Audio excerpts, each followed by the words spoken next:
Dagon, por Howard Philip Lovecraft.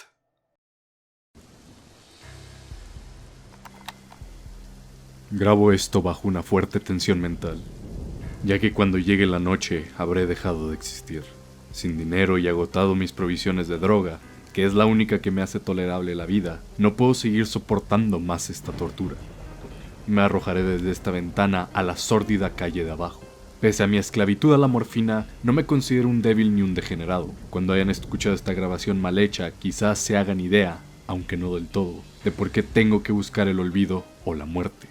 Fue en una de las zonas más abiertas y menos frecuentadas del Pacífico, donde el bote en el que iba yo de sobrecargo cayó apresado de corsarios alemanes. La Gran Guerra estaba entonces en sus comienzos, y las fuerzas oceánicas de los hunos aún no se habían hundido en su degradación posterior. Así que nuestro buque fue capturado legalmente, y nuestra tripulación tratada con toda la deferencia y consideración debida a unos prisioneros navales. En efecto, tan liberal era la disciplina de nuestros opresores, que 5 días más tarde conseguí escaparme en un pequeño bote, con agua y provisiones para bastante tiempo. Cuando al final me encontré libre y a la deriva, tenía muy pocas ideas de cuál era la situación. Navegante poco experto, solo sabía calcular de manera muy vaga por el sol y las estrellas, que estaba algo al sur del Ecuador. No sabía en absoluto en qué longitud y no se divisaba isla ni costa alguna. El tiempo se mantenía bueno y durante incontables días navegué sin rumbo bajo un sol abrasador, con la esperanza de que pasara algún barco o de que me arrojaran las olas a alguna región habitable. Pero no aparecían ni barcos ni tierra, y empecé a desesperar en mi soledad, en medio de aquella ondulante e ininterrumpida inmensidad azul. El cambio ocurrió mientras dormía. Nunca llegaré a conocer los pormenores, porque mi sueño, aunque poblado de pesadillas, fue ininterrumpido. Cuando desperté, finalmente descubrí que me encontraba medio succionado en una especie de lodazal viscoso y negruzco que se extendía a mi alrededor, con montones de ondulaciones hasta donde alcanzaba la vista, en el cual se había adentrado mi bote. Aunque cabe suponer que mi primera reacción fuera de perplejidad ante una transformación del paisaje tan prodigiosa e inesperada, en realidad sentí más horror que asombro, pues había en la atmósfera y en la superficie putrefacta una cálida siniestra que me heló el corazón. La zona estaba corrompida de peces descompuestos y otros animales menos identificables que se veían emerger en el cieno de la interminable llanura. Quizás no debo esperar transmitir con meras palabras la indeseable repugnancia que puede reinar en el absoluto silencio y la estéril inmensidad. Nada alcanzaba a oírse, nada había a la vista salvo una vasta extensión del légamo negruzco, y aún así la absoluta quietud y la uniformidad del paisaje me producía un terror nauseabundo. El sol ardía en un cielo que me parecía casi negro por la cruel ausencia de nubes. Era como si reflejase la ciénaga tenebrosa que tenía bajo mis pies. Al meterme en el bote encallado, me di cuenta que solo una posibilidad podía explicar mi situación. Merced a una conmoción volcánica en el fondo oceánico, había emergido a la superficie, sacando a la luz regiones que durante millones de años habían estado ocultas bajo insondables profundidades del agua. Tan grande era la extensión de esta nueva tierra emergida debajo de mí que no lograba percibir el más leve rumor de oleaje, por más que intentara escuchar. Tampoco había aves marinas que se alimentaran de aquellos peces muertos. Durante varias horas estuve pensando y meditando sentado en el bote, que se apoyaba sobre un costado y proporcionaba un poco de sombra al desplazarse el sol en el cielo. A medida que el día avanzaba, el suelo iba perdiendo pegajosidad, por lo que en poco tiempo estaría bastante seco para poder recorrerlo fácilmente. Dormí un poco esa noche y el día siguiente me preparé una provisión de agua y comida, a fin de emprender la marcha en busca del desaparecido mar y de un posible rescate. A la mañana del tercer día comprobé que el suelo estaba bastante seco para andar por él con comodidad.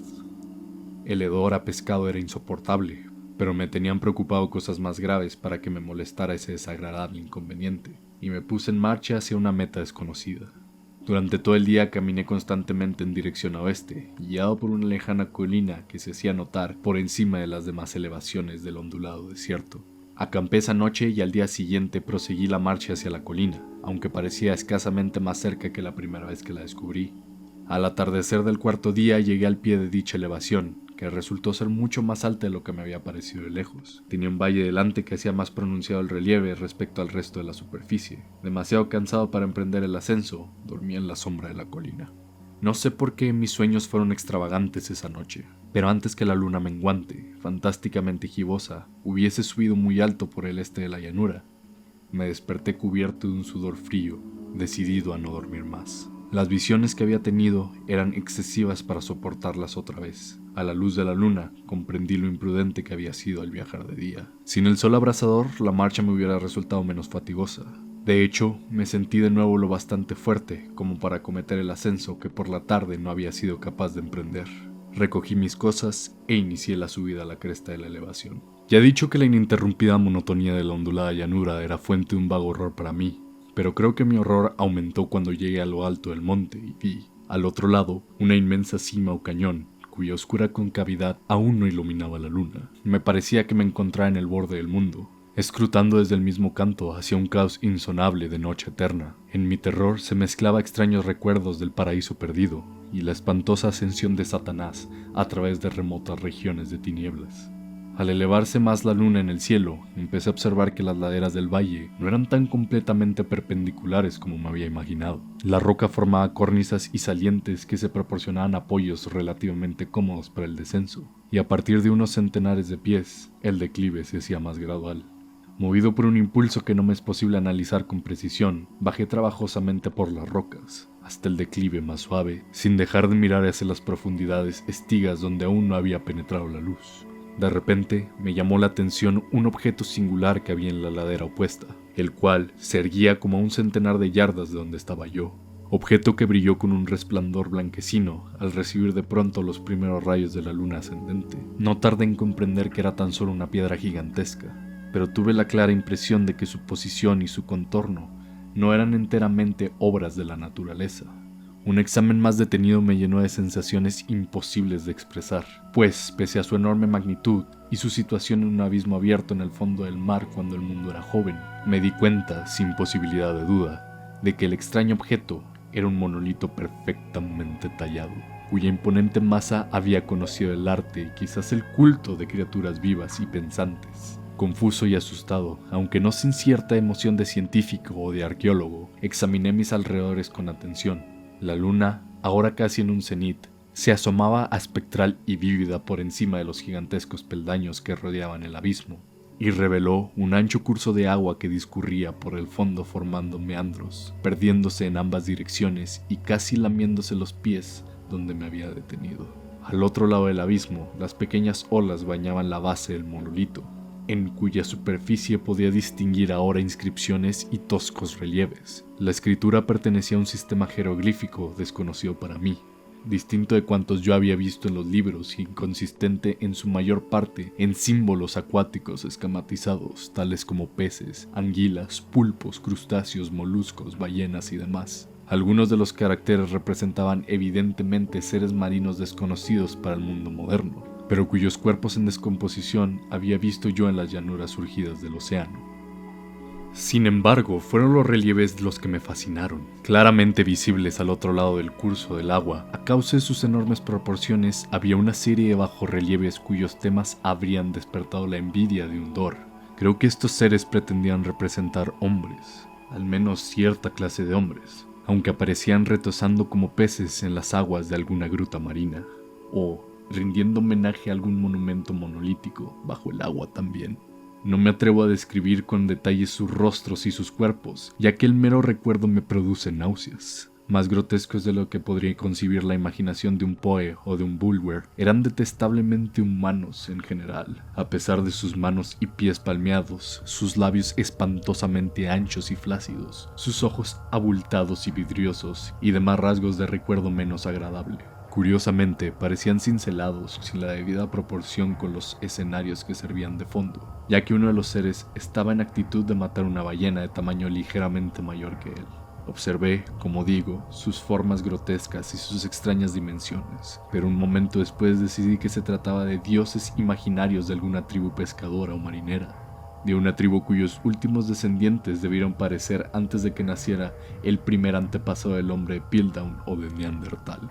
Aterrado ante esta visión inesperada y fugaz de un pasado que rebasaba la concepción del más atrevido antropólogo, me quedé pensativo, mientras la luna bañaba con misterioso resplandor el silencioso canal que tenía ante mí. Entonces, de repente lo vi. Tras una leve agitación que delataba una ascensión a la superficie, la entidad surgió a la vista sobre el agua oscura. Inmenso, repugnante, aquella especie de polífemo saltó hacia el monolito como un monstruo formidable y pesadillesco, y lo rodeó con brazos enormes y escamosos, al tiempo que inclinaba la cabeza y profería ciertos gritos acompensados. Creo que entonces fue cuando enloquecí. No recuerdo muy bien los detalles de mi frenética subida por la ladera y acantilado, ni de mi delirante regreso al bote varado. Creo que canté mucho y me reí incesantemente cuando no podía cantar. Tengo el vago recuerdo de una tormenta. Poco después de llegar al bote, en todo caso, sé que oí el estampido de los truenos y demás ruidos que la naturaleza profiere en su momento de mayor irritación. Cuando salí de las sombras, estaba en un hospital en San Francisco.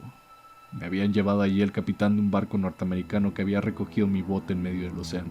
Hablé de muchas cosas en mis delirios, pero averigüé que nadie había hecho caso de las palabras. Los que me habían rescatado no sabían nada sobre la aparición de una zona de fondo oceánico en medio del Pacífico, y no juzgué necesario insistir en algo que sabía que no iban a creer. Un día fui a ver a un famoso etnólogo y lo divertí haciéndole extrañas preguntas sobre las antiguas leyendas filisteas en torno a Dagón, el dios pez. Pero enseguida me di cuenta de que era un hombre irremediablemente convencional y dejé de preguntar. Es de noche, cuando la luna se vuelve gibosa y menguante, cuando veo a ese ser. He intentado olvidar con la morfina, pero la droga solo me proporciona una sensación transitoria y me ha atrapado en sus garras, convirtiéndome irremediablemente en su esclavo. Así que voy a poner fin a todo esto, ahora que he contado lo ocurrido para información o diversión desdeñosa de mis semejantes. Muchas veces me pregunto si no será una fantasmagoria, un producto de la fiebre que sufrí en el bote a causa de la insolación cuando escapé del barco alemán. Me lo pregunto muchas veces, pero siempre se me aparece una respuesta, una visión monstruosa vívida. No puedo pensar en las profundidades del mar sin estremecerme ante las espantosas entidades que quizás en este instante se arrastran y se agitan en un lecho fangoso, adorando a sus antiguos ídolos de piedra y esculpiendo sus propias imágenes detestables en obeliscos submarinos de mojado granito. Pienso en el día que emerjan de las olas y se lleven entre sus garras de vapor humeante a los endebles restos de humanidad exhaustos por la guerra. En el día que se hunda la tierra y emerjan del fondo del océano en medio del universal pandemonio. Se acerca el fin. Oigo un ruido en la puerta, como si forcejara en ella un cuerpo inmenso y resbaladizo. No me encontrará. ¡Dios mío!